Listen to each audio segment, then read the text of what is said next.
Bueno, buenas tardes a todas y todos y todes quienes nos estén escuchando. Les doy la bienvenida en nombre de Flaxo y del Instituto Regional para el Estudio y la Práctica de la Acción No Violenta Estratégica en las Américas.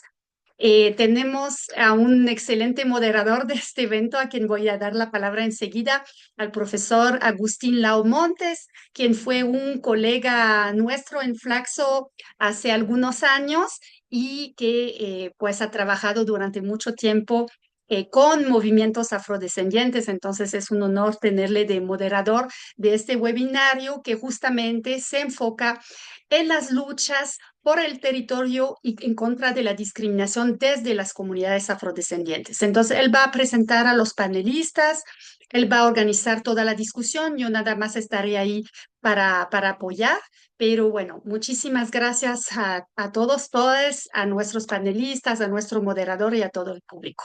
Agustín, todo tuyo.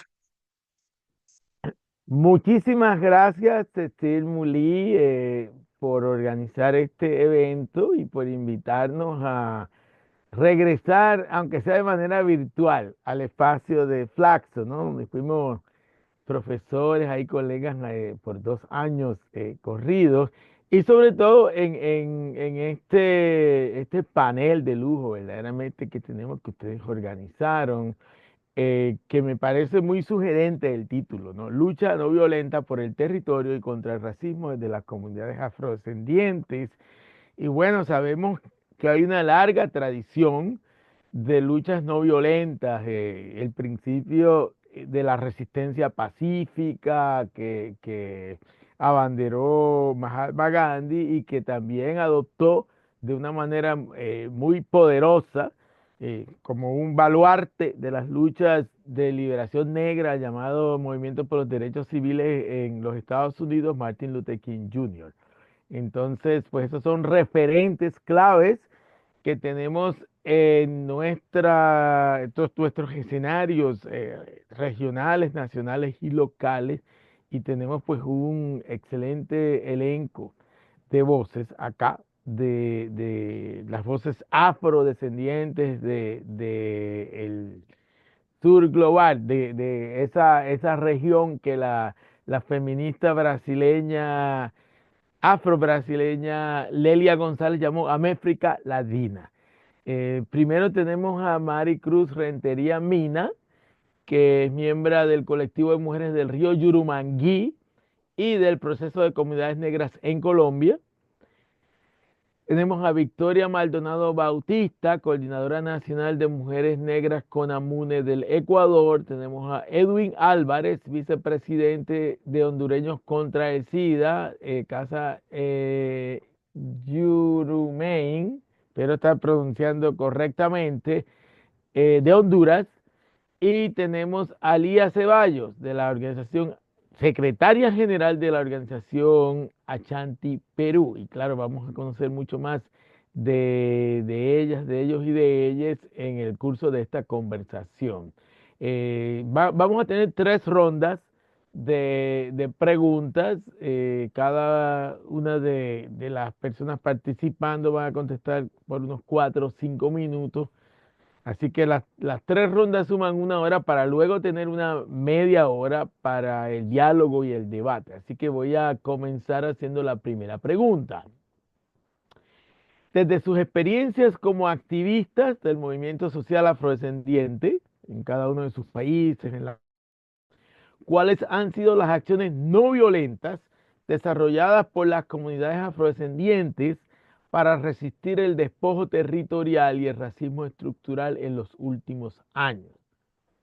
¿Y qué tan efectivas han sido estas acciones? Voy a repetir la pregunta.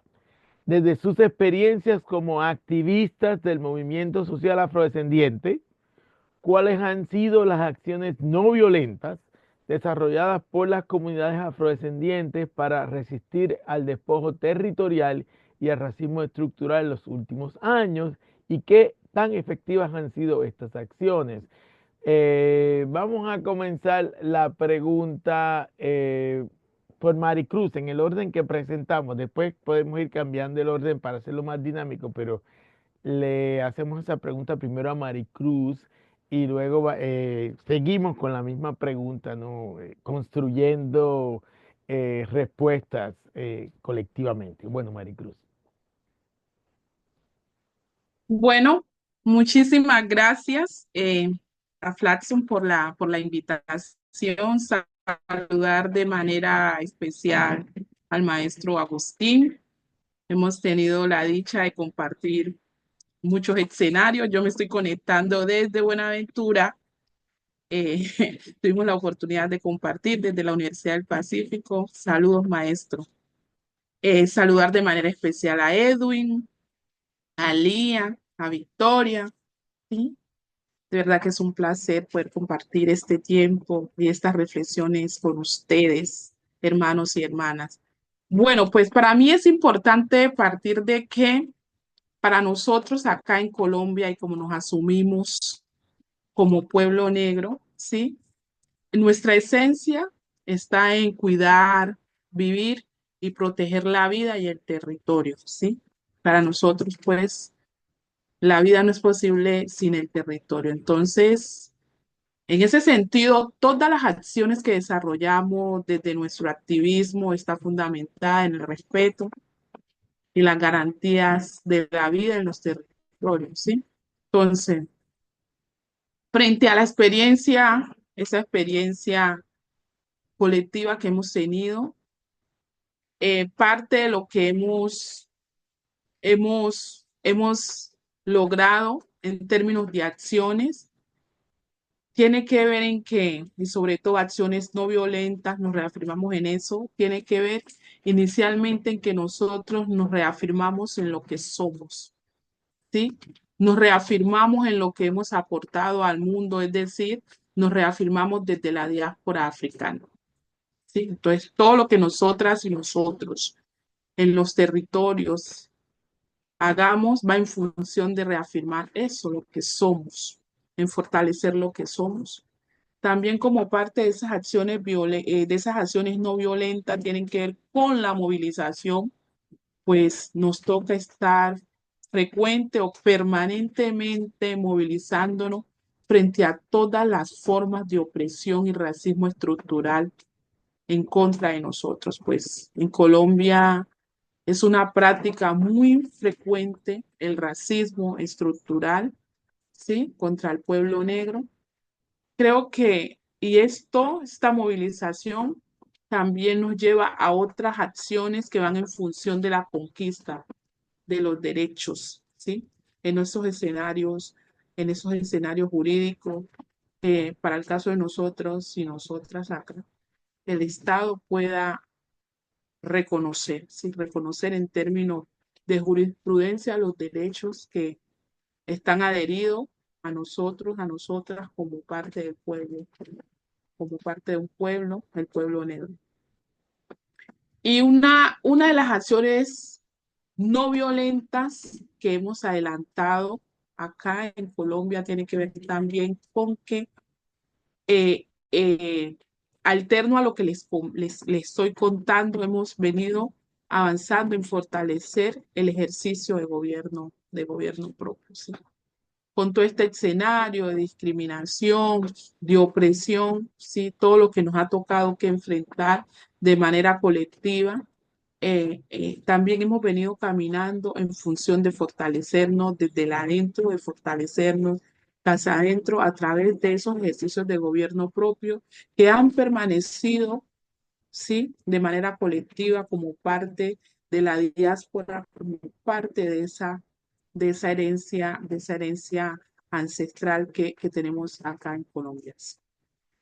Pues allí nos llevaría a mirar en términos de una reflexión, qué tan efectivas han sido estas acciones no violentas, pues nosotras acá, desde el activismo, nos enfrentamos a un sistema opresor, racista, mezquino, patriarcal, pero hemos conquistado, nos falta mucho por conquistar, pero también reconocemos, asumimos que hemos caminado y hemos ido conquistando en el marco del derecho como pueblo hemos venido conquistando, ¿sí? Que se nos reconozca derechos importantes para nosotros y nosotras, lo cual nos permite ser y nos permite pues permanecer como pueblo. Sí, quería compartirles eso. Muchas gracias. Muchas gracias, Maricruz, por la respuesta. Yo recordando cuando tú hablabas ahora las resistencia y resistencia heroica de la gente del río Yurumangui, de donde tú vienes. Un saludo especial a mi amiga Delmira, del río Ay, Yurumangui. Y claro, o sea, la cuestión de la identidad, lo que somos, la cuestión de los derechos, la cuestión del autogobierno, frente a ese orden de poder que tú defines como mezquino, es sumamente importante. Vamos entonces a hacer la misma pregunta a Edwin, que viene de otro territorio en pie de lucha, que es Honduras, ¿no? Que es uno de los territorios de comunidades negras que se están dando algunas de las gestas más importantes de las Américas hoy día. Muchísimas gracias, maestro. Saludos a las compañeras que nos acompañan. Un gusto, un placer. Bueno, desde una experiencia como activista del movimiento social afrodescendiente, en particular del pueblo garífune, un pueblo que resiste a través del tiempo en Honduras y en Centroamérica, se han desarrollado diversas acciones no violentas como herramientas efectivas para la resistencia, la organización y exigencia de derechos, como bien lo manifestaban anteriormente. Entre las principales acciones no violentas puedo destacar las siguientes: movilizaciones, marchas pacíficas, como la gran marcha de los tambores, donde reunimos más de 5.000 personas y más de 200 tambores que hicieron sonar la capital de Honduras y que nos permitió visualizar diversas demandas del pueblo garífuna ante el Estado hondureño. La participación en asambleas, talleres o reuniones comunitarias, donde hombres, mujeres y jóvenes superan el miedo para organizarse y proponer alternativas. La creación de propuestas concretas como planes de desarrollo comunitarios, planes maestros de desarrollo sostenible y la incidencia para la creación de leyes y decretos que reconocen y protegen los derechos culturales, territoriales y políticos del pueblo garífuna. Creo que es importante también destacar el uso de los medios de comunicación comunitarios, en donde se refuerza o se fortalece la identidad cultural y la denuncia desde nuestra propia narrativa. Procesos educativos en donde eh, utilizamos la cosmovisión de nuestro pueblo para poder fortalecer las capacidades de nuestros liderazgos, en donde hemos podido graduar con una cosmovisión a más de 1.000 eh, estudiantes, no solo de Honduras, sino con un acompañamiento de las Américas. La incidencia política no violenta que ha derivado en la creación de algunas instituciones, que más adelante voy a hablar un poco más a detalle de ello, pero es parte del proceso y en representación del Estado. Reivindicación eh, de algunos espacios, por ejemplo, el Día de la Etnia Negra en Honduras, que luego eh, formó un mes de la herencia africana en Honduras, en el mes de abril. Ahorita estamos en el mes de la herencia africana en Honduras y en otros ambientes se mantiene el mes de la herencia garífuna, por ejemplo, en Estados Unidos. Eh, y actualmente la comunidad garífuna se opuso energéticamente a las zonas de empleo y desarrollo económico, lo que se llama aquí sede, donde se utilizaron también movilizaciones y litigios para poder derrogar lo que era estas sedes que venían a privatizar algunas de las tierras sin consulta previa de las comunidades. ¿Qué tan efectivas han sido estas acciones? Desde nuestra perspectiva, estas acciones no violentas han sido altamente efectivas. Aunque los desafíos persisten, los logros alcanzados en términos de visualización, reconocimiento legal y titulación de tierras fortalecen la organización y la formación de liderazgo. Cuando hablo de tierras, más de 32.000 hectáreas de tierra pudieron ser legalizadas. Todavía estamos en el proceso de poder ampliar y tener más títulos de tierra.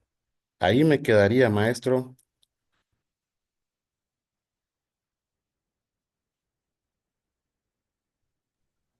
Perdón, tenía un problemita aquí prendiendo el micrófono de nuevo.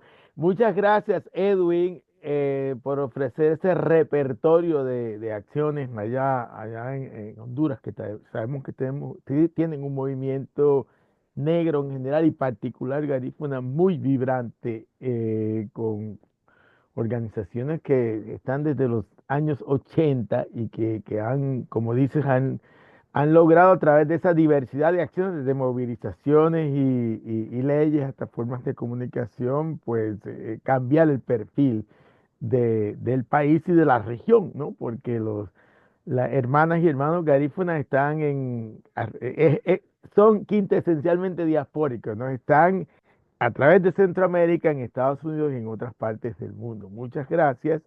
Ahora entonces le hago la misma pregunta eh, a la compañera Lía Ceballos de Achanti, Perú.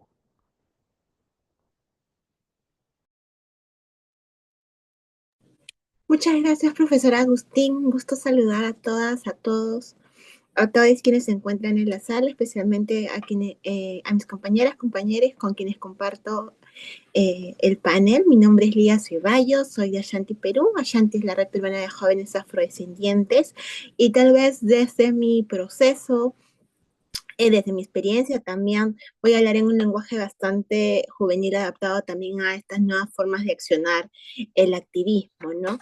En ese sentido, creo que sí es necesario mencionar para mí dos puntos importantes.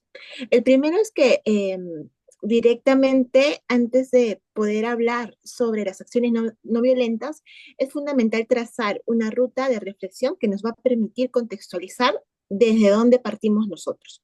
Un proceso bastante resiliente, bastante de mucha resistencia también por el dolor, la violencia, directamente que parte de la colonización, ¿no? Entonces, porque la colonización no solamente fue un proceso de conquista, entre comillas, o de apropiación de recursos, sino también fue como un ejercicio sistemático de arrancarnos nuestras identidades, de despojar de nuestros territorios, de fragmentar nuestras formas de vida y de cultura.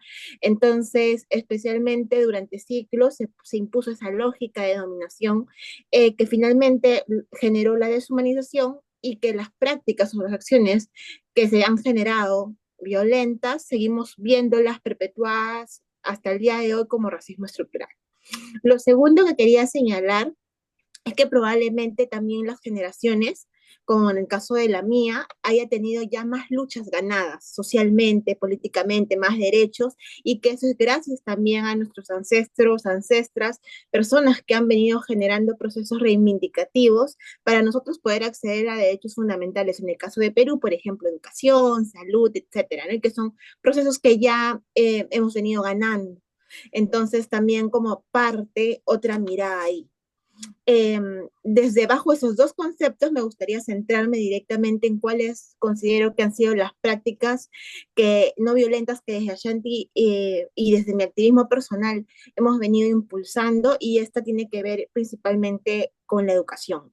La educación como una especie de transformación, no solamente de vida individual, sino también de procesos colectivos, transformación de nuestras familias, de nuestras comunidades. Entonces creo que es importante, y desde Ashanti hemos venido generando escuelas desde hace 13 años específicamente para la formación de juventudes líderes afrodescendientes, ¿no? En temas de identidad, en temas de liderazgo, en temas de derechos humanos, de participación social y política, que eso ha contribuido a que dos cosas muy importantes.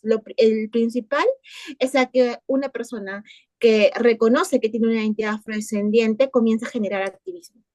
el activismo como movilizador de cambio dentro de sus espacios. Muchos de ellos han generado acciones en sus universidades, en sus colegios, en sus comunidades, y lo que ha venido como fomentando estos procesos expansivos para generar réplicas y generar como más acciones que contribuyan a específicamente la educación. Y lo otro es para prepararnos hacia nuevos retos y desafíos que tenemos hoy en el sistema, ¿no? Uno de ellos, por ejemplo, es la participación sociopolítica, específicamente para dialogar con estados, para dialogar con congresistas y para proponer acciones específicas que contribuyan a qué, a reducir específicamente las brechas de desigualdad que enfrentamos nosotros como pueblo afrodescendiente producto del racismo estructural que vivimos en nuestros países, no solo en el Perú, sino en América Latina, en toda la diáspora en general. Entonces creo que eso es como una principal acción que se desprende como también en lo que es la incidencia sociopolítica. Y en ese sentido creo que también hay un proceso que hemos venido recuperando en Perú desde hace muy poco, que tiene que ver con el tema de las manifestaciones, ¿no? En las marchas específicamente, ¿no? Tal vez el proceso de desarrollo en protestas, movilizaciones ha sido muy distinto que otros países como Colombia, Ecuador, etcétera, pero estamos como en un proceso de generar acciones que movilicen y que puedan ir más allá como de los pronunciamientos que normalmente sacamos, sino que pongamos el cuerpo en las calles, que levantemos agendas específicas. Entonces, hemos venido generando desde un grupo de mujeres jóvenes también esas nuevas prácticas, sobre todo tener un bloque específico para el 8 de marzo, para el 25 de noviembre, que son fechas emblemáticas que contribuyen a visibilizar cuál es la problemática diferenciada que enfrentan las mujeres afrodescendientes y afroperuanas específicamente, ¿no? Entonces, como eso quería también traer como una práctica que hemos generado. Y por último, creo que también desde mi identidad como persona joven, creo que el activismo digital es algo que hemos estado generando últimamente también, ¿no? Creo que los vemos en diversas plataformas como Instagram, Facebook, TikTok, porque generalmente vamos evolucionando como sociedad también y vamos entrando como a un proceso más digital de nuestra vida. Entonces, creo que el que haya activismo digital ayuda muchísimo a poder ver estas nuevas formas de cómo acercamos a la sociedad a estas problemáticas, ¿no? Que puedan identificar cuál es la violencia racial, cuál es la violencia racista, por qué hablamos de racismo estructural, que eso normalmente es algo que no se enseña en el colegio, especialmente desde la experiencia de Perú. Nosotros no tenemos un proceso histórico de aprender de nuestros derechos o de nuestra historia en la educación básica, entonces lo aprendemos muchísimo después y el activismo digital contribuye a eso, ¿no? A comenzar a reducir barreras por ahí también, que puedan generar un acercamiento también con nuevas audiencias y que puedan conocer y educarse sobre educación antirracista e intercultural, ¿no? Entonces, como esas cuatro prácticas son las que traigo, son las que generamos y creo que sí son muy efectivas. Vuelvo a repetir, yo creo que el trabajo que hemos hecho es a raíz del camino que han levantado muchísimas mujeres en reivindicación de derechos y que ahora los estamos también gozando y que seguimos como este proceso de camino y de lucha para fortalecer la reivindicación histórica de nuestras ancestras, de nuestros derechos, tanto sociales, políticos, culturales y económicos, ¿no? Entonces, hasta ahí me podría quedar y muchas gracias por darme la palabra. Muchísimas gracias, Lía, por traernos, de hecho, esa análisis de larga duración, ¿no? Desde la conquista, colonización, esclavitud, esa larga historia de despojo, de deshumanización, de apropiación de tierra, de sobreexplotación del trabajo, y traerlo hasta hoy día, hasta esas acciones tan importantes que están llevando a cabo, sobre todo ustedes, las mujeres jóvenes negras allá en Perú, un lugar que calculamos que de como alrededor del 10% de la población debe ser afrodescendiente, aunque no se dice, un lugar importantísimo de historia afro-latinoamericana que muchas veces no sabemos todas esas acciones políticas, acciones colectivas de movimiento social que ustedes toman todo el tiempo y que están en pie de lucha también en el Perú. Ahora, pues vamos a cerrar esta ronda haciéndole la misma pregunta a Victoria Maldonado Bautista del Ecuador, que es el país anfitrión de hoy día. ¿Qué tal? Buenas noches con todos. Con este panel poderoso, cuando leí así el afiche dije, bien, procesos, procesos, territorio. Maestro, buenas noches. Un gusto también volverlo a ver después de tanto tiempo. El trabajo que hizo por acá por Ecuador fue importante también en el fortalecimiento de las organizaciones negras, ¿no? Le recordamos con mucho cariño, mucho aprecio, así. Y bueno, acá en Ecuador yo pertenezco a la Coordinadora Nacional de Mujeres Negras del Ecuador. Estoy al frente de la Coordinación de Mujeres Jóvenes y nosotras tenemos agendas políticas, ¿no? A ver, pensamos que toda forma de autoorganización, cualquier forma de autoorganización que exista en una comunidad es una acción articulada contra la violencia y la opresión que vivimos diariamente. Ecuador se ha convertido en un país muy violento, donde el perfilamiento racial y la militarización están jugando un papel contra las poblaciones negras estamos atravesando un periodo nuevo, por decirlo así, para nosotros de violencia, ¿no? Entonces, cada forma de autoorganización que se hace a nivel comunitario, barrial, desde la ruralidad, desde el urbano, me parece que son acciones contra esta violencia y esta opresión que estamos ahora viviendo, ¿no? Y por un lado, buscamos resolver estas demandas comunitarias y por el otro, crear estados de bienestar colectivo. Como Conamune nosotros trabajamos con agendas políticas, diseñamos, ¿no? Cada 4 o 5 años son ciclos, ¿no?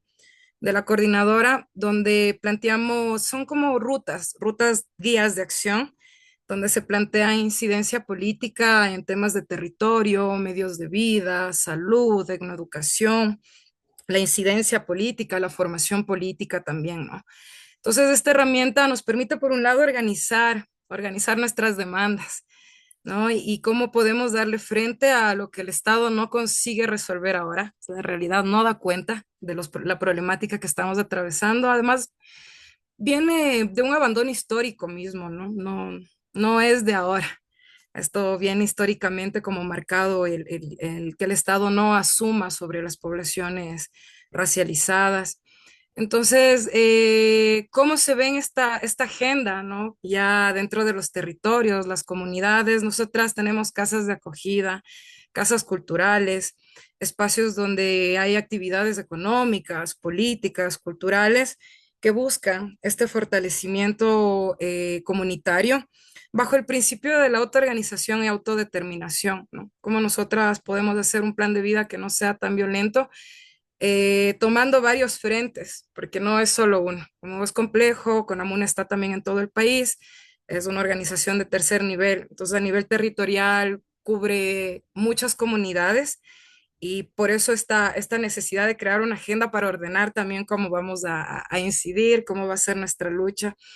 Y en ese ejercicio político, buscar las maneras para que podamos hacer un ejercicio pleno de los derechos humanos, ¿no? Hay ahora centros de pensamiento, organizaciones comunitarias, organizaciones agrícolas que también se están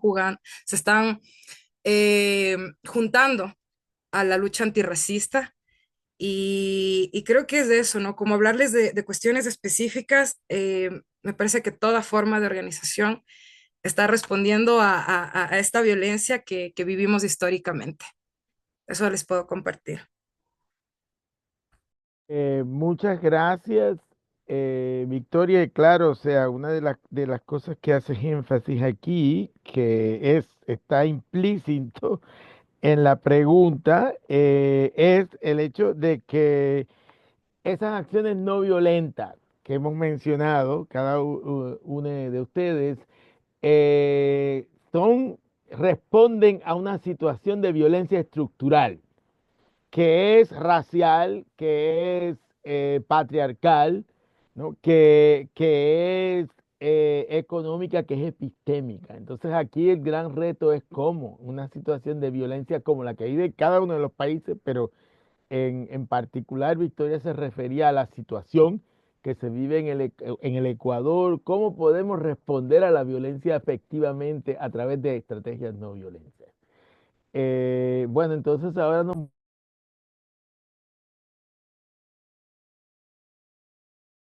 Maestro, su micrófono se apagó. Se muteó su micrófono, maestro. Ya. Debe ser un agente del gobierno de Trump, porque yo estoy en los Estados Unidos. ¿Qué hizo eso?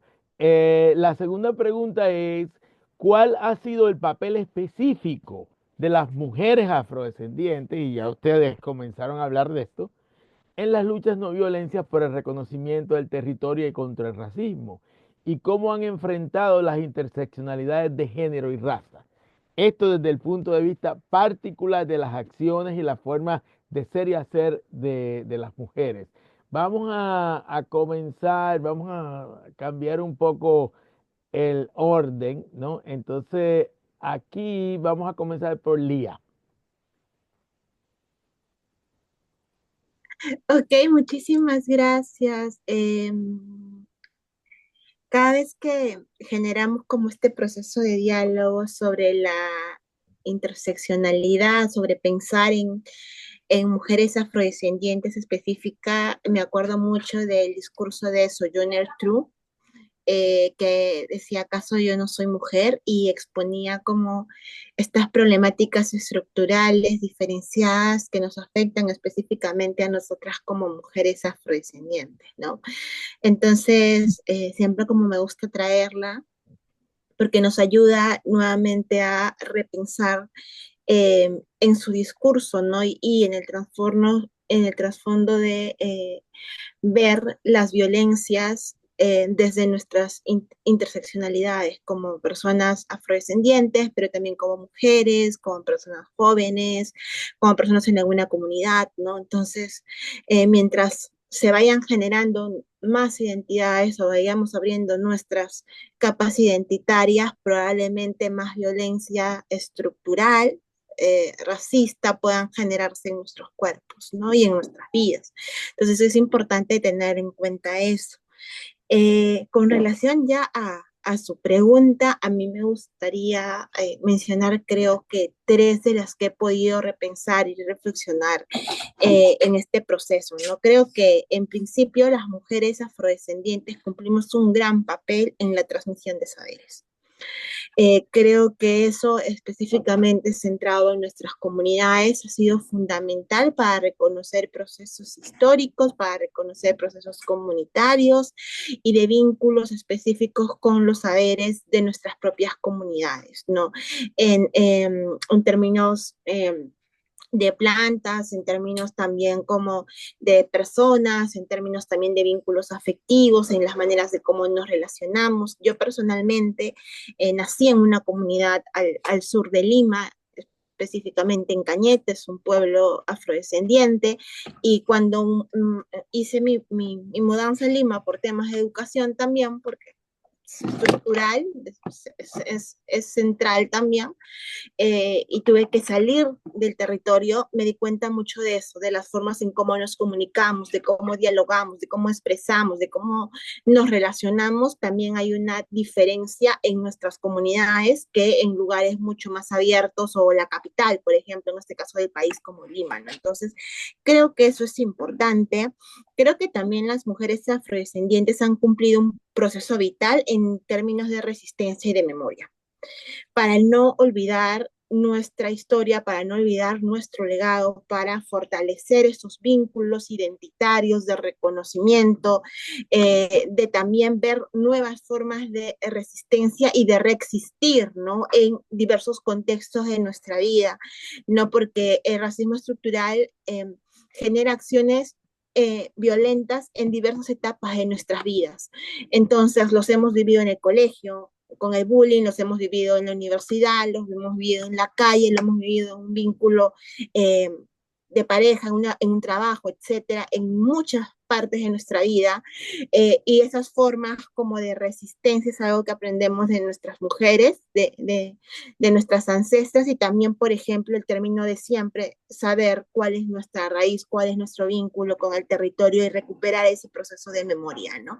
Y por último, eso creo que nos lleva a la conclusión también de la pedagogía que enseñan amorosamente las mujeres afrodescendientes para el cuidado y la protección de estos vínculos, de nuestras identidades, de nuevas formas de convivencia también, que vienen como desde vínculos de resiliencia, de resistencia, de amor también. Entonces sí creo que estas tres cositas son vitales para nuestros procesos como activistas, ¿no? Yo recuerdo inicialmente mi proceso como un proceso que también ha sido colectivo dentro de mi comunidad, dentro de mi familia. O sea, yo aprendí de procesos de historia fuera y las traje aquí a mi casa y con mi abuela recordamos, ¿no? Esto era así, esto era así, y fuimos recopilando información.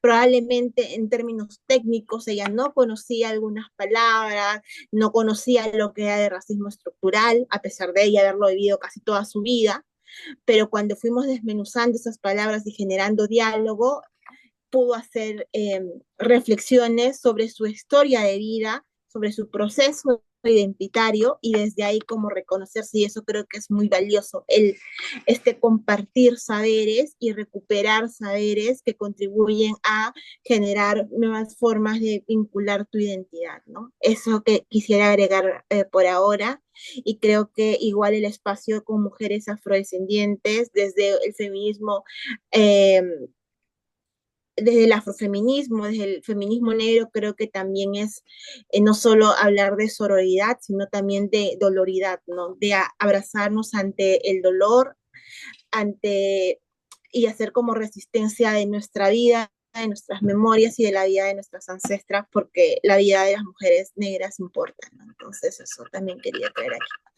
Gracias. Muchísimas gracias, Lía.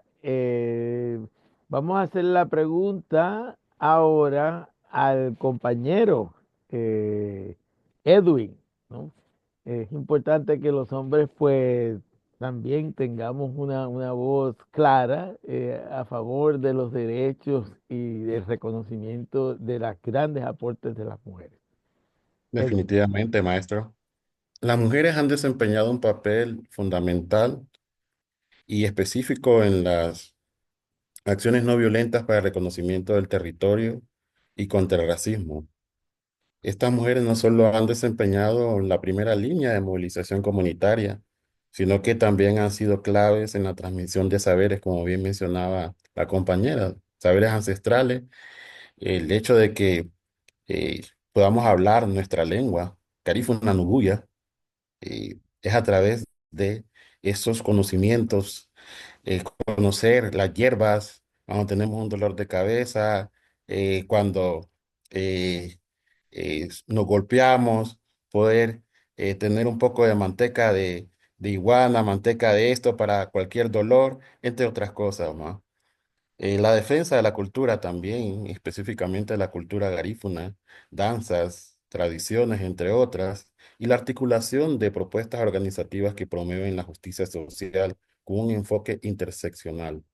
Históricamente, las mujeres afrodescendientes han liderado diversos eventos, entre eventos culturales, pero también eventos políticos, asambleas, talleres comunitarios y han promovido también la educación intercultural y participado activamente en manifestaciones. Han sido parte fundamental de los logros que hemos tenido y que he planteado, logros legislativos y políticos, que han visualizado las demandas del pueblo garífuna y afrodescendiente en general, a través de acciones que han mostrado su liderazgo y no se limita a acompañamiento, sino que transforma y dinamiza los procesos organizativos. Siempre que yo estoy en una Escenarios como reunión para estar y completamente segura. El primero es tierras, el segundo mejora medios de vida eh, y el tercero es si, monitoreo si alguien para puede estar completa. despegar el micrófono, bien. En cuanto a la interseccionalidad, las mujeres afrodescendientes han tenido que enfrentar una doble carga del racismo estructural y el patriarcado. Esta realidad las ha obligado a desarrollar estrategias de resistencia que integren tanto la lucha contra el racismo como la exigencia de equidad de género dentro de sus propios espacios organizativos. A pesar de que, y lo que iba a mencionar cuando me interrumpieron, cuando yo volteo a ver dentro de cualquier espacio organizativo de la comunidad, son las mujeres las que están, que son esa gran masa en talleres, reuniones, asambleas. Son pocos los hombres que participan realmente. Y han tenido que luchar las mujeres para tener también espacios de liderazgo y actualmente las organizaciones más fuertes en Honduras por mujeres, orgullosamente, y nos sentimos muy satisfechos por el trabajo que están realizando las compañeras. Pero también han desafiado las estructuras tradicionales de género dentro de nuestras organizaciones y nuestra comunidad. Aplicar la perspectiva de género a las luchas no violentas ha sido clave para fortalecer la organización y lograr avances reales. La conciencia de género les ha permitido cuestionar las dinámicas patriarcales dentro de sus propios movimientos sociales y construir espacios más inclusivos, horizontales y transformadores. Además, ha incorporado temas como la salud sexual y reproductiva, la violencia basada en género y el derecho a una vida libre de violencia como parte integral de la lucha para los derechos colectivos y territoriales. Las mujeres afrodescendientes han sido constructoras activas de la paz y la justicia. Han promovido estructuras organizativas no violentas con una visión transformadora y han sido y siguen siendo firmes en la dimensión de género, en la lucha contra el racismo y la exclusión. Creo que su accionar ha sido y sigue siendo indispensable para el logro de los alcances que tenemos hasta ahora y que vamos a tener a futuro, para poder responder a una agenda de derechos colectivos, sino también a una agenda feminista afrodescendiente. Ahí me quedaría, maestro. Bueno, muchas gracias, Edwin. Me atrevo a decir que tu respuesta expresa la de un hombre con una perspectiva feminista, con la cual yo también me identifico. Así que bueno, le pasamos el batón de la palabra ahora a la compañera Victoria. Ya. Mi respuesta es que las mujeres, me incluyo,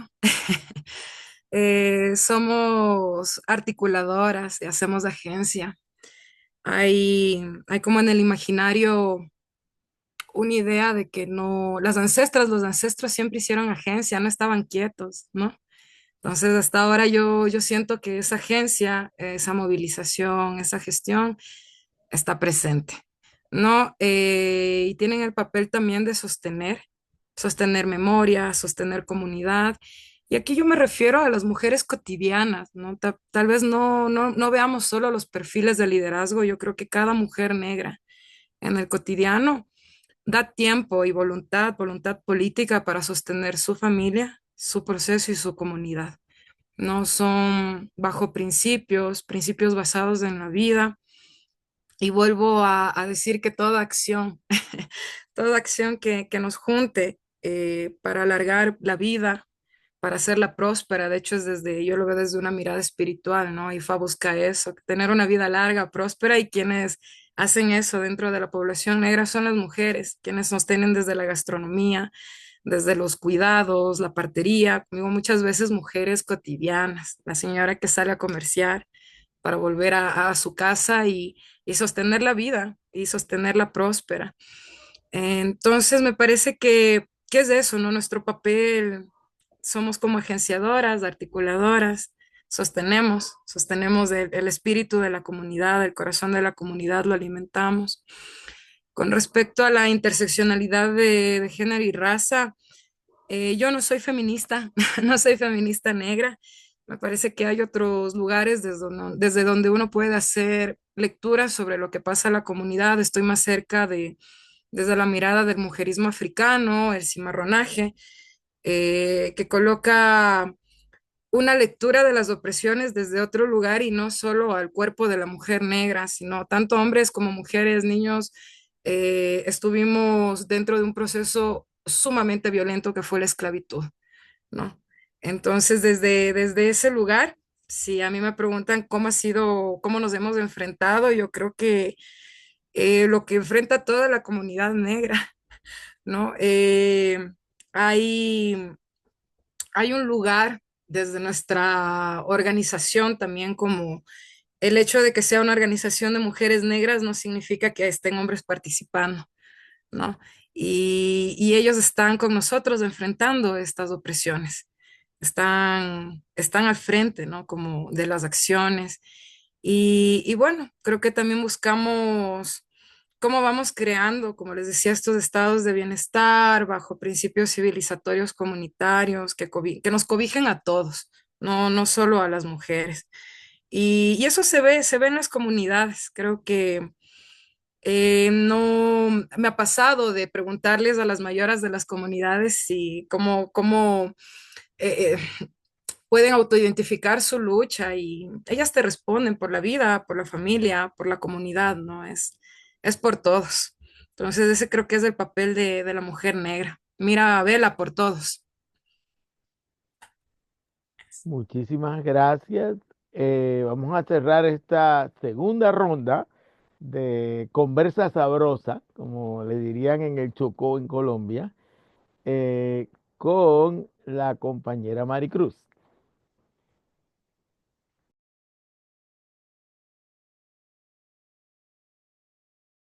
Muchas gracias, maestro. Sí, esto está sabroso.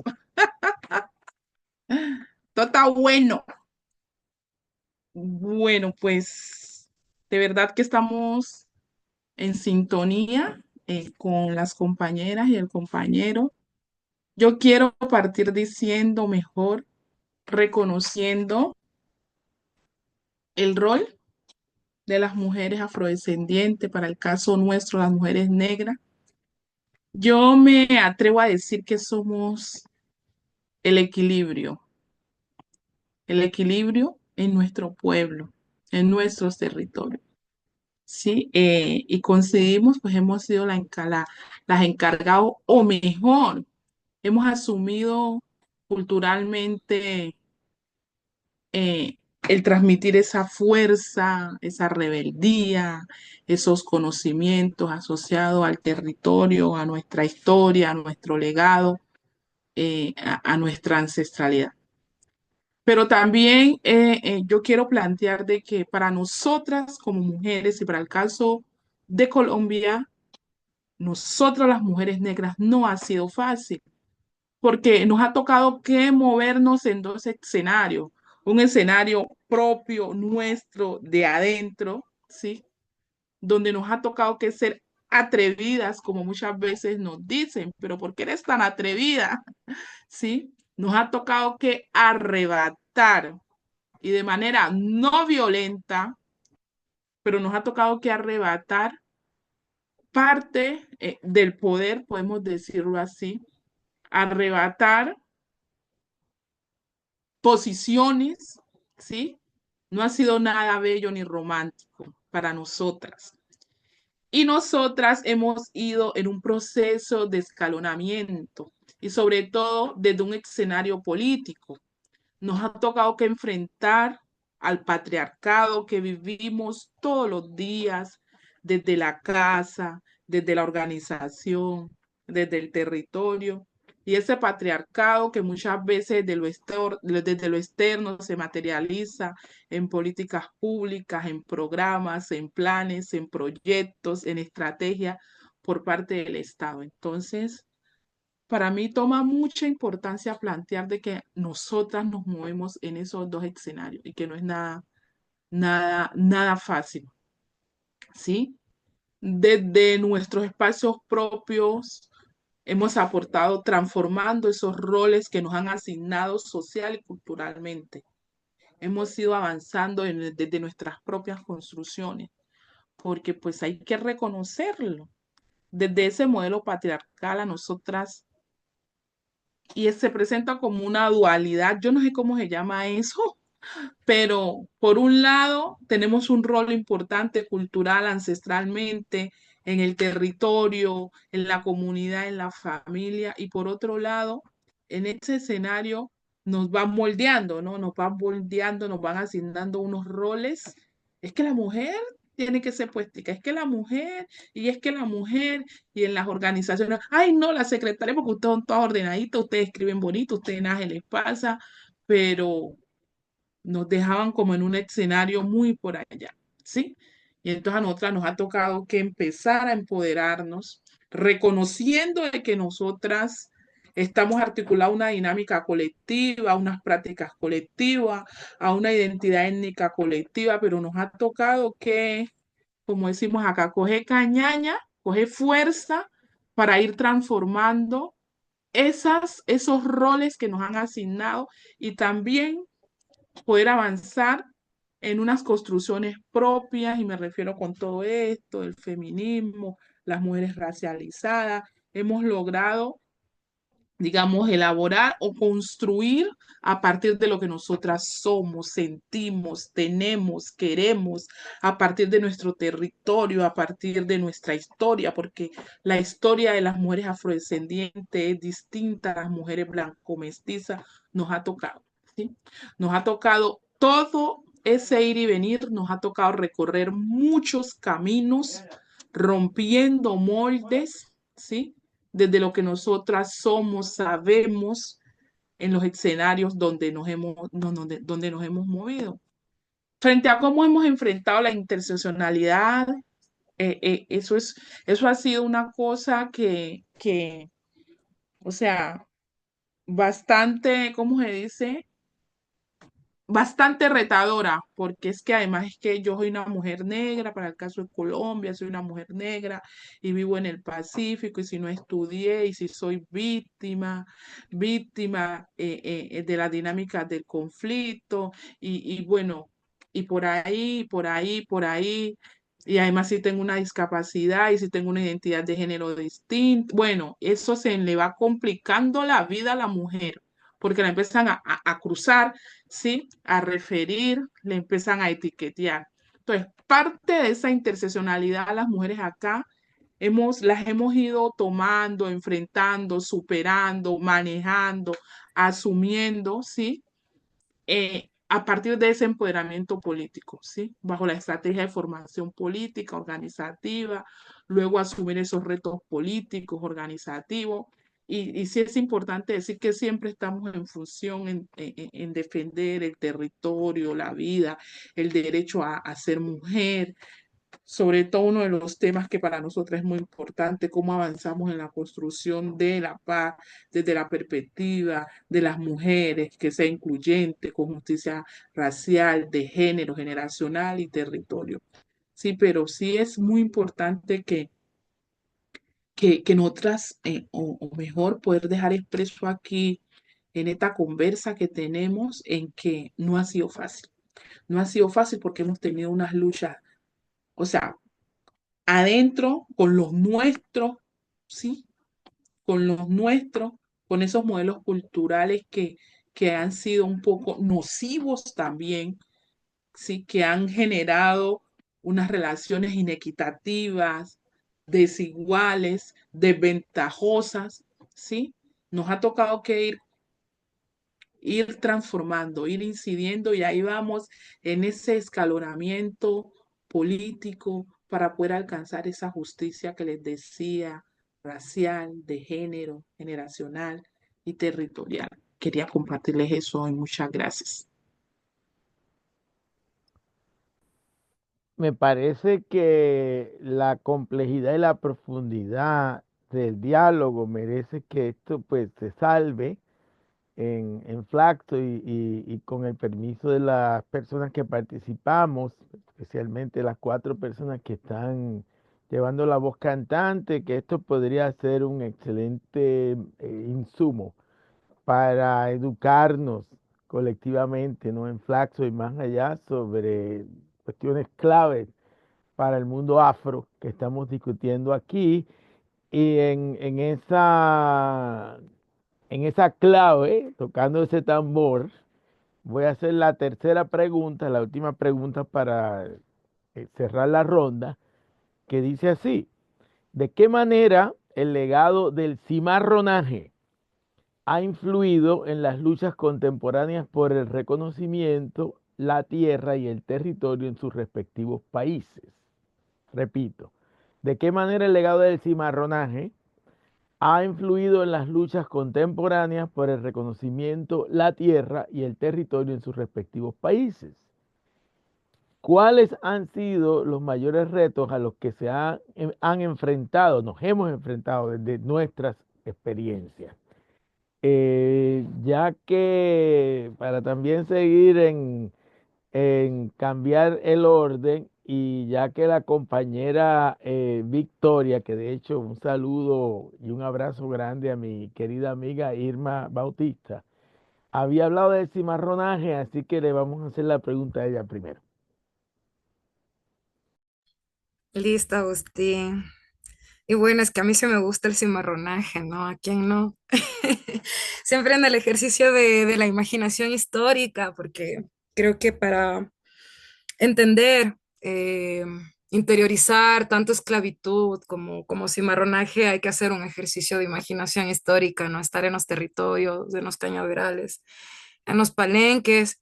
Yo pienso que contemporáneamente aquí en Ecuador, más allá de la teoría, porque se ha teorizado mucho el cimarronaje como estos espacios contrahegemónicos, del poder, donde buscamos humanizarnos. Yo creo que inicialmente lo que los ancestros buscaban era humanizarse, ¿no? Es esto, sostenemos en Esmeraldas, hay una forma de autoorganización bajo los principios del cimarronaje. De hecho, cada liderazgo tiene su nombre, ¿no? El bambero, la palenquera, y es la forma en la que han encontrado allá en el Pacífico Sur de Esmeraldas, eh, las organizaciones de autoorganizarse y proteger el territorio, de la desterritorialización, del extractivismo, ¿no? Que hay, la palma que se come todo el territorio. Y responden a cómo nosotros estamos creando un proyecto propio de vida, que nada tiene que ver con lo que el Estado plantea, sino cómo nosotros podemos hacer aquí dentro de nuestros territorios, comunidad de una forma coherente, ¿no? Como eso, de ahí sí me vengo como a los espacios urbanos. Mismo en mi experiencia de vida, yo crecí en un palenque urbano, ¿no? Estando acá lejos, entre las montañas, las organizaciones de mujeres buscan la manera de que la marimba, de que la bomba, ¿no? Las expresiones culturales lleguen a los jóvenes. Me parece que eso es una manera de reconocimiento, si hablamos, porque una cosa es estar también en los territorios no rurales, en los territorios afrodescendientes, allá estar viviendo en sitios más urbanos, pero me parece que el lugar donde nosotros ancestralizamos, tocamos nuestra marimba, nuestro arrullo, comemos, ¿no? Porque parece cualquier cosa, pero uno, si mantiene la gastronomía, está haciendo el ejercicio de reconocimiento, ¿no? Como de alguna manera estas suficiencias íntimas, como le dice el profesor Santiago, ¿no? Es qué pasa dentro de la comunidad íntimamente, más allá de resistencia, sino cómo tú te reconoces, cómo tú te validas. Ahora estoy con un proyecto de biblioteca afrocentrada, producción editorial negra, es en este ejercicio de cómo vamos a hacer el reconocimiento y validar nuestras propias letras, ¿no? Entonces creo que a depender el espacio donde estamos siguiendo el legado del cimarronaje, ¿no? Y tiene sus principios, el principio de la solidaridad. Yo creo que no solo era la fuga, porque fugarse hacia dónde, hasta bien estas fugas mentales, ¿no? Hacia dónde queremos ir y qué es lo que queremos crear en estos nuevos espacios, es el ejercicio que estamos haciendo todo el tiempo en la política, ¿no? Queremos ver cómo se hace ahí un cimarronaje político y podemos dar accesos o, como les decía, estados de bienestar comunitario desde otros lugares. Entonces, creo que el legado es grande. Los retos, algo que me gusta del cimarronaje es que uno maneja código negro. dentro de la organización y solo quien es negro y está dentro viviéndolo, lo entiende, ¿no? Entonces yo más que verlo como un reto, pienso que es una fortaleza estar dentro de un palenque, estar dentro de un territorio donde la cultura está viva, latiendo.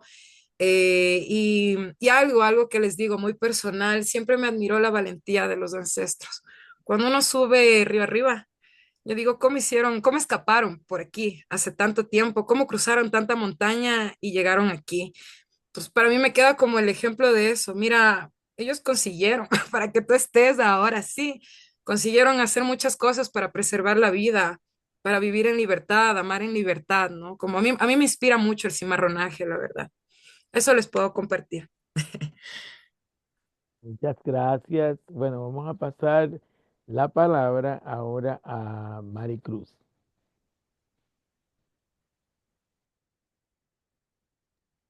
Bueno, muchas gracias. Esto está sabroso. Está muy, muy interesante este compartir de experiencia. Pues bueno, ¿de qué manera el cimarronaje ha influido en las luchas?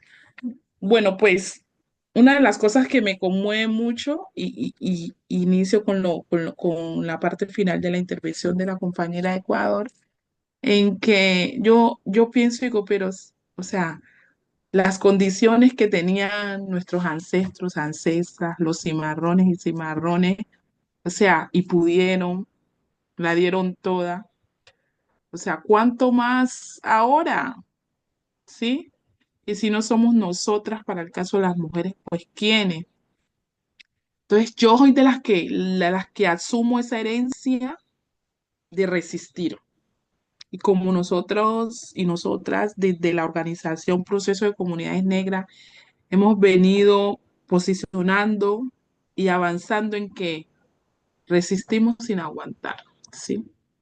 Resistimos desde los territorios como parte de esa herencia del cimarronaje, por ejemplo, sin aguantar las formas conexas de discriminación del cual somos víctimas de manera sistemática o permanente, planificada, ¿sí?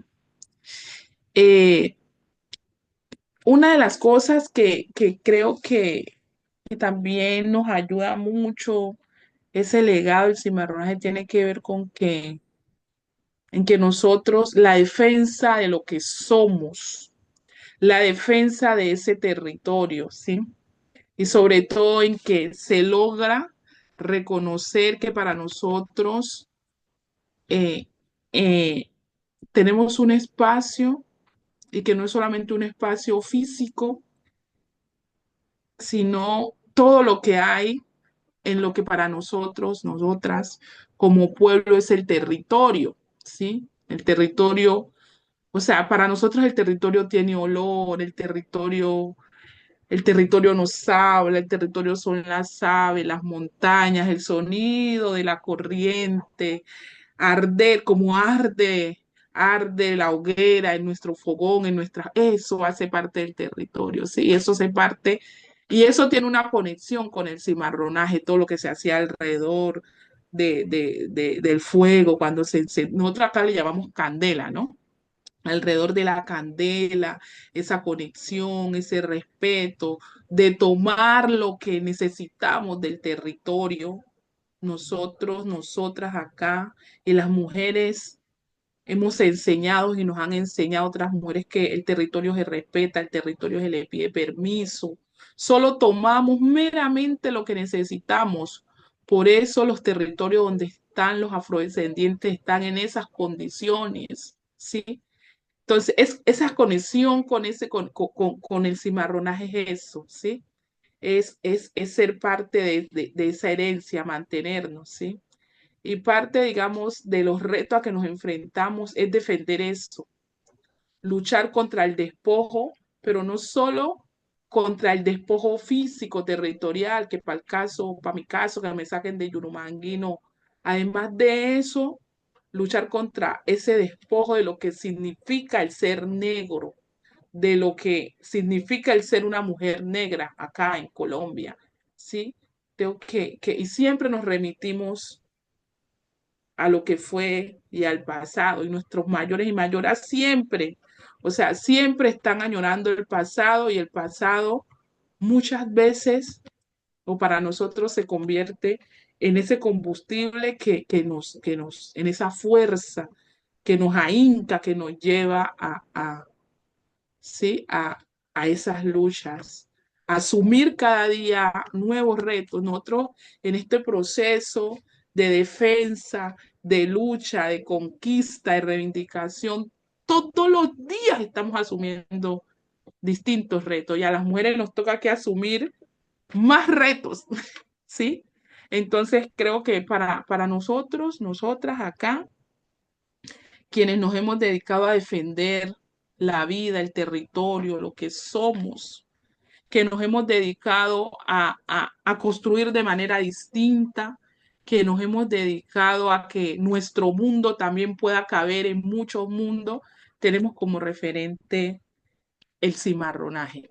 Y gracias a ellos, a ellas que tuvieron la fuerza, la convicción de resistir, ¿sí? Gracias a esa herencia hoy seguimos resistiendo en otros contextos, hay otros hechos victimizantes, hay otras condiciones, hay otras prácticas esclavistas, hay otros patrones, hay otros gamonales, pero seguimos por nuestra sangre, sigue corriendo esa herencia del cimarronaje, sigue corriendo, sigue viva, sigue allí, ¿sí?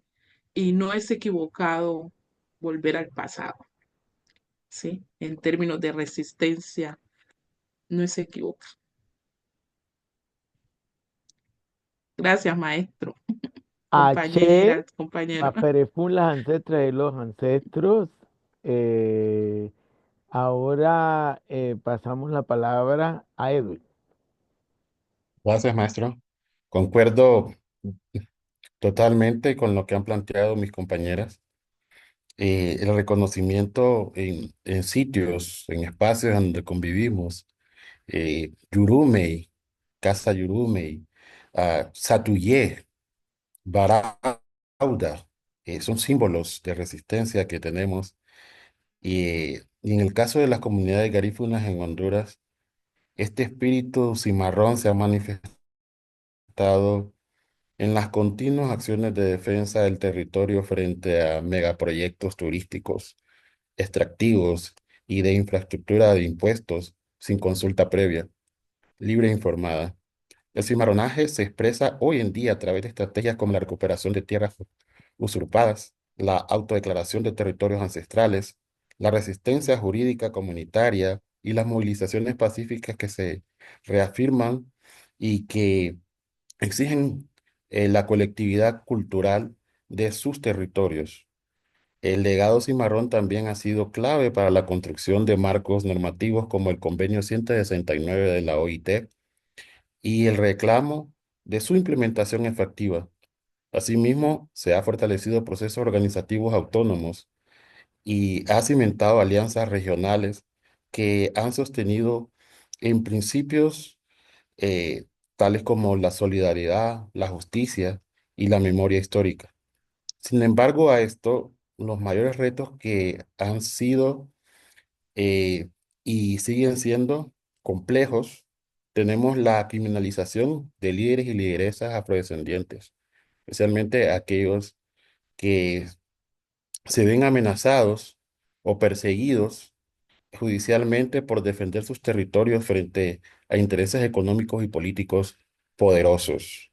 La invisibilización estructural especialmente de los aportes y los derechos de las comunidades afrodescendientes en las políticas públicas, los sistemas educativos y los medios de comunicación.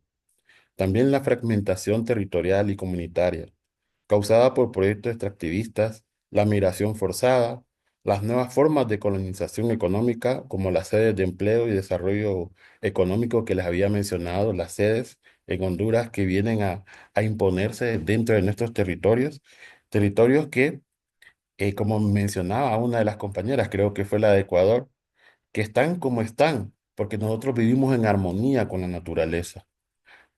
Cuando nosotros llegamos más allá de 200 años a Honduras. Esas llegar ahí, pero con el conocimiento ancestral, nuestros ancestros pudieron convivir con la naturaleza y siguen conviviendo en estas comunidades a lo largo de las costas. La falta de reconocimiento pleno del derecho colectivo de la tierra, a pesar de contar con títulos comunitarios, como les mencionaba, lo que genera vulnerabilidad legal frente al despojo. Se siguen vendiendo las tierras, lastimosamente. La militarización de los territorios afrodescendientes que busca socavar las resistencias locales mediante la fuerza y el miedo. Finalmente, se exige el cumplimiento de la sentencia de la Corte Internacional de Derechos Humanos sobre las tierras garífunas. Creo que es muy conocido. Tenemos varias sentencias, las cuales han llegado a la Corte, se han ganado, pero no se han cumplido. Y finalmente, a pesar de estos desafíos, creo que el legado del cimarronaje continúa inspirando a las nuevas generaciones a imaginar y a construir futuros de dignidad, justicia territorial y vida comunitaria en armonía con la naturaleza. La memoria cimarrona no es un relato del pasado, sino una práctica política viva que renueva cada vez un acto de defensa territorial, una palabra que nosotros mencionamos con esa lengua ancestral, Garinagu, con el sonar de un tambor y ese símbolo de libertad. Y quiero cerrar mencionando unas palabras de un gran maestro, el doctor Celio Álvarez Casildo, un gran líder que se nos adelantó en el tiempo, pero que desde su ancestralidad nos está guiando para poder seguir luchando. Creo que él nos decía, los pueblos indígenas y afrodescendientes tienen que volver a empezar la lucha para rescatar las conquistas sociales. Y en ese sentido, seguimos firmes sin renunciar jamás a la lucha. Muchas gracias, maestro. Muchísimas gracias y por recordar al queridísimo Celio Álvarez Casildo, ¿no? Que siempre decía que hay que recuperar las voces que están calladas y están en el silencio. Ibaé, el querido líder Celio Álvarez Casildo. Vamos a cerrar esta última ronda con Lía, que va a tener la última palabra.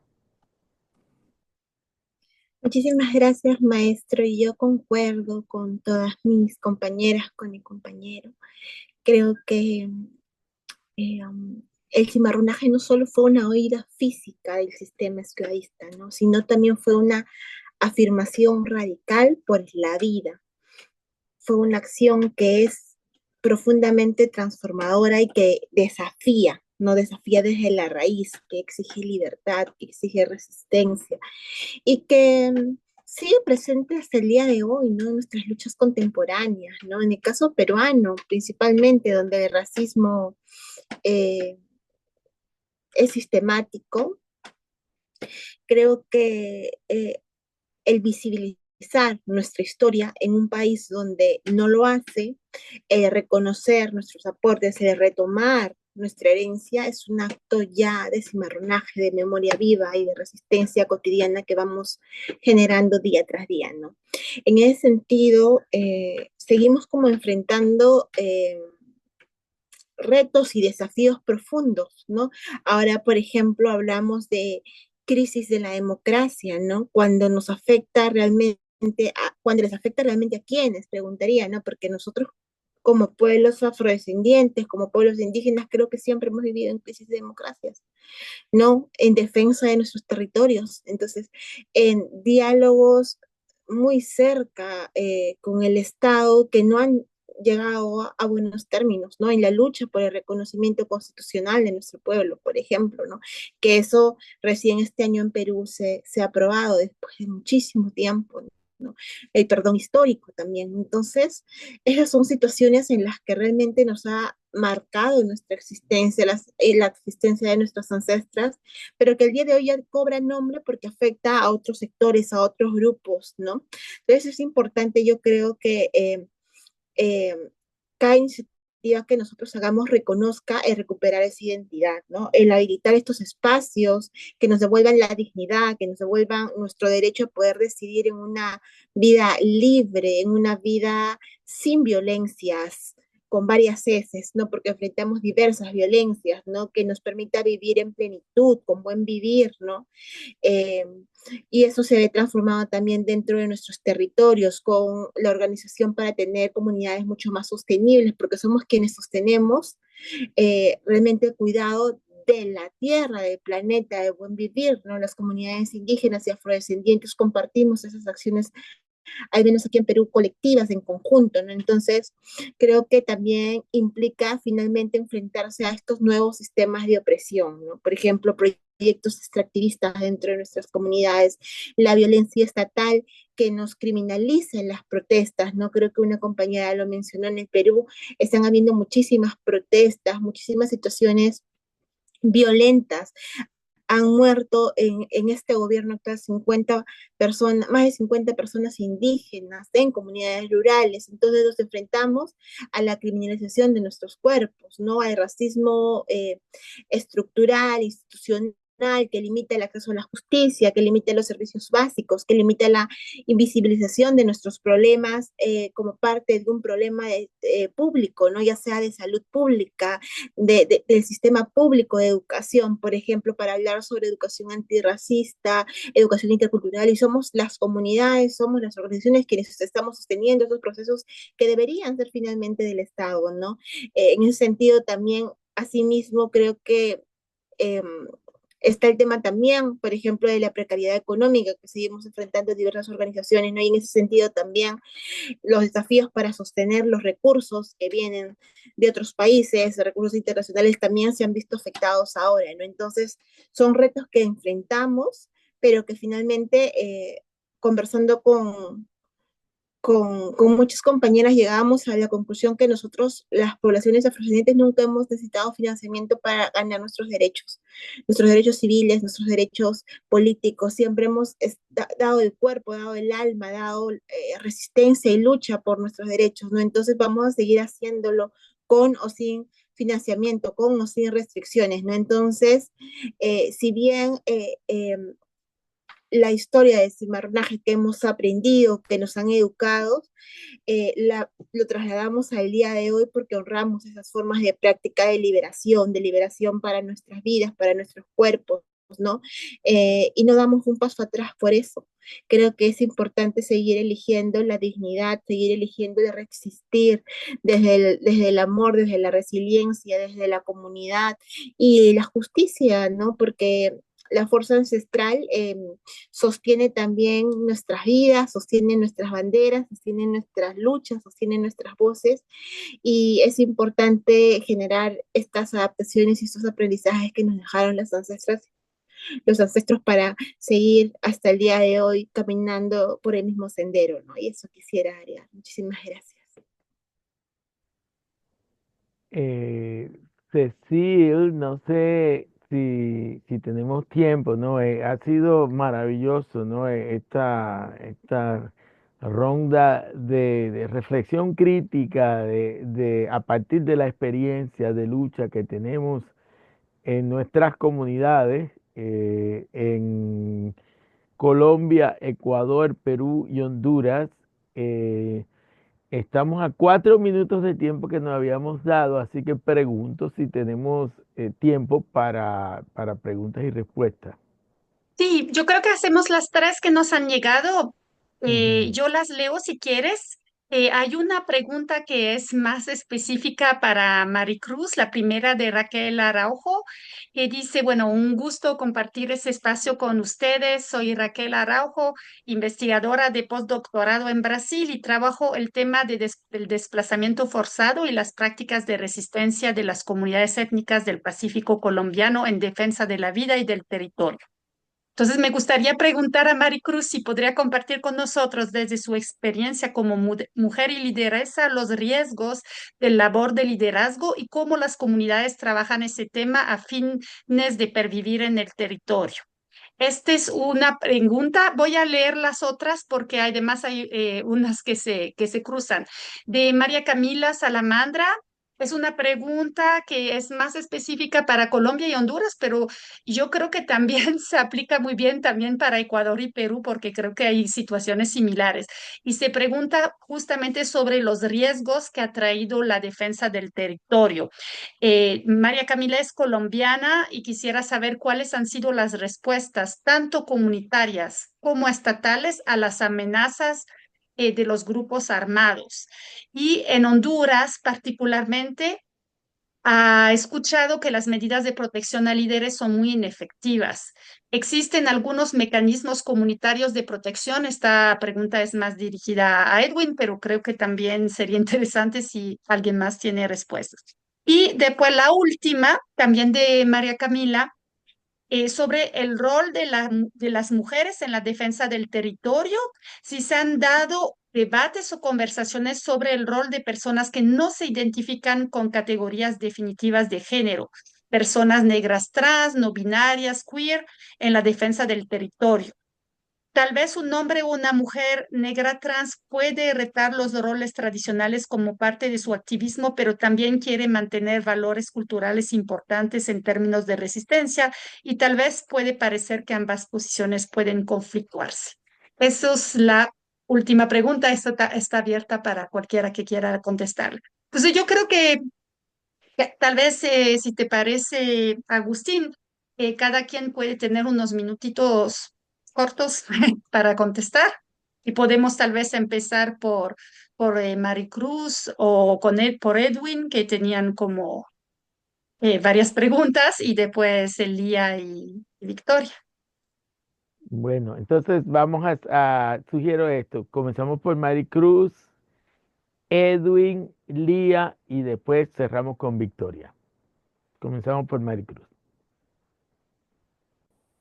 Ok, muchas gracias, maestro. Bueno, hablar de los riesgos es un riesgo. Bueno, por ahí quiero empezar. Es un riesgo hablar de los riesgos. Eh, bueno, la pregunta que me hace Raquel un poco contar frente a los riesgos de la labor del liderazgo. Pues lastimosamente nosotros en Colombia hemos, hemos llenado muchos titulares y páginas principales a nivel nacional e internacional de lo que significa ser defensor o defensora de derechos humanos acá, ¿sí? Y sobre todo la incapacidad del Estado colombiano para proteger a quienes defendemos la vida, a quienes defendemos el territorio, a quienes defendemos nuestra casa común. Entonces, pues, pues yo he sido víctima, igual que muchas compañeras y compañeros, de todo lo que implica defender el territorio frente a proyectos que laceran y van en contravía de la cosmovisión, de las prácticas, del proyecto de vida comunitario, ¿sí? Hoy para las mujeres es bastante complejo desarrollar la labor de defensoras, de lideresa, de autoridad étnica acá en Colombia, pues porque pues yo les decía, mi última intervención, nosotras estamos en unos territorios geoestratégicos, ¿sí? Y eso pues aumenta los riesgos frente a la labor. El Estado no ha tenido la capacidad de poder atendernos, ¿sí? No en el tema frente a todas las acciones de violación de derechos, todos los riesgos, hay muchas barreras, por ejemplo, acá hay una institución que se llama la Unidad Nacional de Protección, que se supone que cuando hay algún riesgo identificado y que está en inminente peligro, la lideresa, el líder, la defensora o el defensor se dictan unas medidas de protección, pero pues esas medidas de protección no casan con las realidades ni étnicas ni territoriales, ¿sí? Y parte de lo que nosotras planteamos planteamos como pueblo, como organización, es que lo que hay que abordar es qué nos genera el riesgo a nosotras, a nosotros en los territorios. Por ejemplo, a nosotros nos genera un alto riesgo cuando levantamos la voz como organización frente a la minería destructiva, extractivista, que daña, que lacera el territorio, que lo transforma para otros fines que no es el territorio, ¿sí? Entonces, eso no se resuelve con otorgarme a mí 2 hombres de protección, un chaleco y un teléfono celular que en últimas en el territorio rural ni siquiera funciona. ¿Sí? Eso se resuelve es en que el Estado colombiano pueda dictar medidas, materializar medidas para eso que me está generando el riesgo como defensora, como autoridad étnica, no me siga generando el riesgo. Entonces, decirle que es muy compleja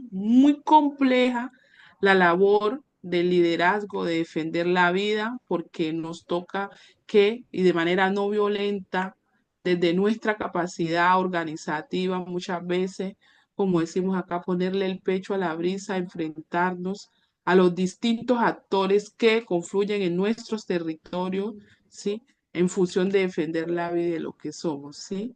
Entonces es un tema complejo. Nosotras, desde las organizaciones, lo que hemos avanzado es poder desarrollar medidas de protección. Nos ha tocado que fortalecernos internamente frente a muchas medidas de autoprotección mejor, que eso logre minimizar los riesgos. Muchas veces ha tocado que salir del territorio. Tenemos muchas compañeros que han salido, ¿sí? Han sido despojados de su territorio. Tenemos compañeras y compañeros asesinados, compañeras y compañeros desaparecidos. Entonces, defender la vida en Colombia nos cuesta la vida.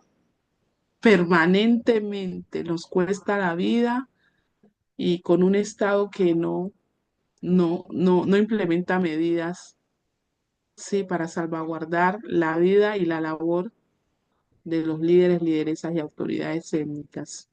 Eh, eh, Eso puedo compartirte, Raquel.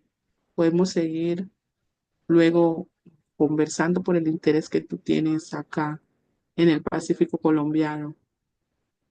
Muchas gracias. Muchas gracias, Maricruz. Ahora vamos a escuchar de Edwin. Muchas gracias, María Camila, por la pregunta. Efectivamente, concuerdo con lo que acaba de expresar mi compañera. Eh, Recuerdo una vez que estaba en un curso de Derechos Humanos, yo cuando era adolescente, y me preguntaban, ¿quiénes quieren ser líderes? Todo el mundo levantaba la mano.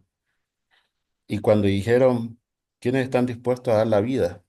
Ya miré pocas manos levantadas.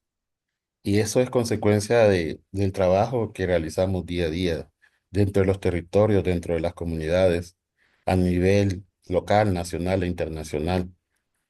La efectividad de los mecanismos de protección en Honduras se ve afectado negativamente por una serie de limitaciones estructurales y operativas. La insuficiencia institucional financiera, la desconfianza que se tiene en las instituciones del Estado, la implementación deficiente de las medidas de protección, como lo mencionaba la compañera. Hemos visto personas que han tenido medidas de protección y a pesar de ello siempre eh, lastimosamente las eliminan o las matan. Eh, Creo que eso, la vulnerabilidad por parte del Estado y la falta de compromiso del ambiente para poder disminuir el riesgo constante, eh, eso dificulta realmente cualquier sistema de protección que se pueda implementar. Y medidas comunitarias, efectivamente tenemos que buscar la manera nosotros mismos de poder proteger a la gente que sabemos de que está alzando la voz por los que no tienen voz o los que están silenciados. Nosotros mencionamos aquí, buscamos voces que acallen el silencio, que era uno de los lemas de Celio Álvarez Casildo. Pero no podemos tampoco describir totalmente, porque eso también nos puede dar vulnerabilidad a aquellos que están trabajando en el territorio, pero sí tenemos algunas medidas a través de los mismos compañeros y compañeras. Ahí me quedaría. Gracias, Edwin. Bueno, ahora vamos a escuchar de Lía. Lía nos desapareció justo ahora, dejó un mensaje en el chat que tenía clases, qué pena. Entonces vamos a cerrar con Victoria. Ya, es compleja la pregunta. No hay garantías. O sea, si el mismo Estado atenta contra la vida de quienes están defendiendo eh, territorio, no hay garantía. Creo que esta es una de las luchas más complejas con la que nos enfrentamos siendo cuerpos racializados y no solo son líderes afrodescendientes, ¿no? Líderes indígenas, donde están los puntos de extractivismo, son esto, puntos de muerte, ¿no? Como es muerte bajo los intereses de quien quiere los recursos, de hacer capital alrededor de estos espacios y lastimosamente, bueno, yo digo que es una bendición que el pueblo negro está dentro de territorios muy prósperos, ¿no? Pero también recae el interés que hay sobre estos territorios. Acá en Ecuador no tenemos casos como en Colombia de líderes que han muerto por defender territorio, pero sí conozco líderes afro, ¿no? Pero sí conozco líderes indígenas, al menos en el área amazónica, por el petróleo, ¿no? Y lo que yo veo es que no se hace justicia, porque es muy claro quienes quieren tener estos territorios, y les digo, muchas veces es el Estado, o sea, no son intereses bien particulares, es del Estado. Entonces, como les digo, no tengo un ejemplo de algún líder o una lideresa que haya muerto por la defensa de territorio. Ecuador es un país chiquito, ¿no? Entonces no hay como estas amplias extensiones de territorios donde ellos están focalizando. Sí hay desterritorialización, como les digo, extractivismo en menor escala, pero la gente también como en este sentido de autopreservarse no se enfrenta tampoco mucho, ¿no? Contra la minería ilegal, contra la gente que tiene el dominio sobre estas tierras. Me quedó resonando la otra pregunta de esos otros cuerpos que también están racializados y están en los territorios de las luchas trans. Y bueno, a mí me parece bien complejo el hecho de que cuando uno está ya racializado, independientemente si es hombre o mujer, ya hay una invisibilización, ¿no? Y más aún en estos otros cuerpos que responden a una complejidad que no saben ni siquiera cómo el sistema, ¿no? Cómo leerlos. En las comunidades negras están, yo siempre he dicho, está la presencia de gente travesti, de hecho, desde unos lugares que culturalmente por ahí uno piensa, nosotros no les aceptamos, no, sí, yo he visto en las comunidades, de hecho, hay bastante aceptación en el Arrullo, hay, hay como eventos específicos en la comunidad donde se les llaman a ellos, ¿no? En elecciones de reinas y eso yo no, pero no veo en sí esto, la participación política. ¿No? Cómo ellos se juntan a las agendas LGBT, se juntan a agendas antirracistas, ¿no? O por luchas de territorio. Todavía veo bastante complejo que haya esta sinergia, ¿no? De por sí, como les digo, uno ya carga varias opresiones y juntar opresiones que hacen que las personas se aíslen más, porque si me preguntas por un cuerpo trans negro, para mí, y como yo lo veo y lo siento y veo cómo la sociedad de por sí ya los rechazan, hay anomia social frente a esos cuerpos, es bien complejo también dentro de las luchas, ¿no? Yo creo que es uno de los desafíos que tenemos dentro de nuestras agendas, de cómo miramos y cómo integramos a la lucha antirracista a toda la comunidad. Eso, Agustín. Bueno, pues yo voy a a decir algo muy rápido ante toda esta riquísima expresión de reflexión y experiencia de las luchas que se dan en los territorios afrodescendientes en nuestra Afroamérica, en América Latina. Yo estaba pensando, ¿no?, que en medio de la crisis de la civilización occidental capitalista que estamos viviendo hoy día, que es el marco general de la época en el cual podemos formular este tipo de análisis a partir de nuestro propio accionar colectivo. La contradicción principal de los tiempos es entre la necropolítica, el impulso de muerte, que es una de las formas principales de la historia en este momento que tenemos que confrontar, sobre todo las cuerpas y los cuerpos afrodescendientes, las cuerpas y los cuerpos negros, y el instinto de la vida, de Eros, del amor, de la resiliencia, pero también del deseo y de la autoafirmación de vivir con dignidad, de vivir sabroso, ¿no? Como se dice en el Chocó, en Colombia. Y la dificultad que hay en, como dice la consigna principal, una de las consignas principales del gobierno actual de Colombia, convertir a Colombia en una potencia mundial de la vida. El potenciar ese instinto de vida, de construcción, de colectividad, de vivir bien que hay en nuestras comunidades, en vista de que el racismo mata en todas sus formas. Mata como acaba de decir Victoria, con el extractivismo, ¿no? Mata con los actores armados. En lugares como Brasil son cada 20 minutos que se asesina a una persona negra. En Colombia hay un repertorio nutrido de asesinatos de lideratos negros e indígenas, ¿no? Y esa relación entre racismo, guerra y violencia, que tienen como imperativo el accionar en contra de la violencia, ese accionar no violento que cada uno y cada uno de ustedes mencionó con claridad, en todas las formas que estamos haciendo en cada una de nuestras comunidades.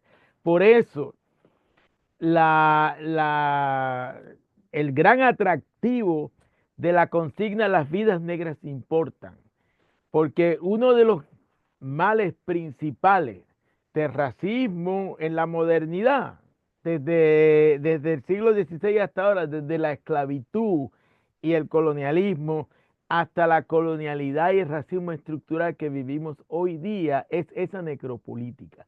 Pero esta es solamente una parte de la dialéctica. La otra parte de la dialéctica es lo que le hemos llamado el vitalismo radical negro. Esa resiliencia, esa praxis de reexistencia que cultivamos cotidianamente de todas las formas posibles en nuestras comunidades. Y ese vitalismo radical negro es una de las fuentes principales de la esperanza en nuestra región y en el mundo. Entonces le damos las gracias a ustedes cuatro por habernos compartido esa sabiduría, esa riqueza de experiencia, ese compromiso tan transformador, tan liberador en su quehacer cotidiano, en sus comunidades y más allá. Así que dejo eso dicho para entonces darle la voz a Cecil Muli, que le agradecemos de nuevo la invitación para que cierre esta sección. Sí, muchísimas gracias, Agustín. Muchísimas gracias a Lía, Victoria, Edwin y Maricruz por todos sus aportes. También no quiero dejar de mencionar a Wilson Ordóñez, nuestro estudiante, quien organizó, hizo toda la organización, pero lastimosamente por motivo de última hora no nos pudo acompañar. Wilson Ordóñez, más conocido como Giro, fue quien pues hizo posible todo ese evento. Entonces, pues nuestras gracias a Giro. Y bueno, muchas gracias también al público por acompañarnos hasta esa hora. Muchísimas gracias a todos, todas, todes, por acompañarnos.